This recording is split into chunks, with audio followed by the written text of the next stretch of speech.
China has set out its expected economic targets for 2017. The GDP growth target is around 6.5% from 2017 into 2018, or higher if it proves possible in practice.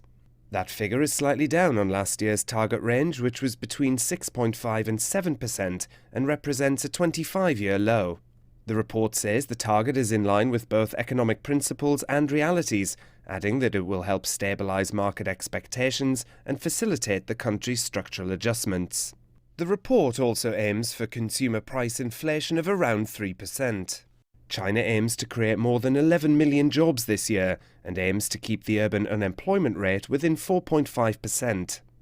There are also plans to cut energy consumption per unit of GDP by at least 3.4%, while targeting continued reduction in the emission of major pollutants.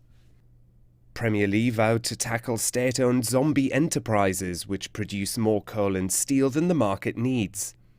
This year, China aims to further reduce steel production capacity by around 50 million metric tons and shut down coal production facilities accounting for at least 150 million metric tons. Reducing an excessive urban real estate inventory is also a priority. At present, there's an excess supply in the real estate markets of third and fourth tier cities. China plans to support both local and new residents to buy their own homes and renovate a further 6 million housing units in poorer urban areas.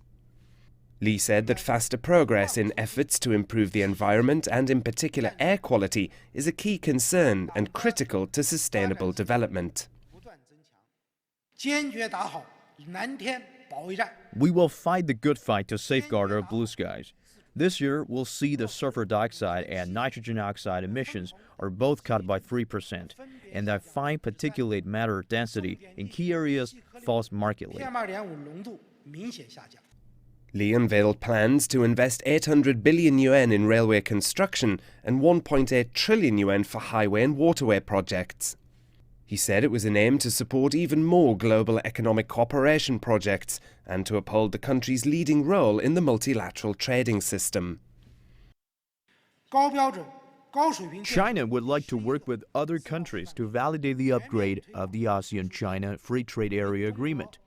We will push forward the construction of the Asian-Pacific Free Trade Zone and strengthen trade negotiations with related countries and regions. The government will build 11 FTA test areas, promote the good experiences they offer, and drive development for overseas investment. China is the country with a strong sense of responsibility. We will fulfill our commitments while defending our rights.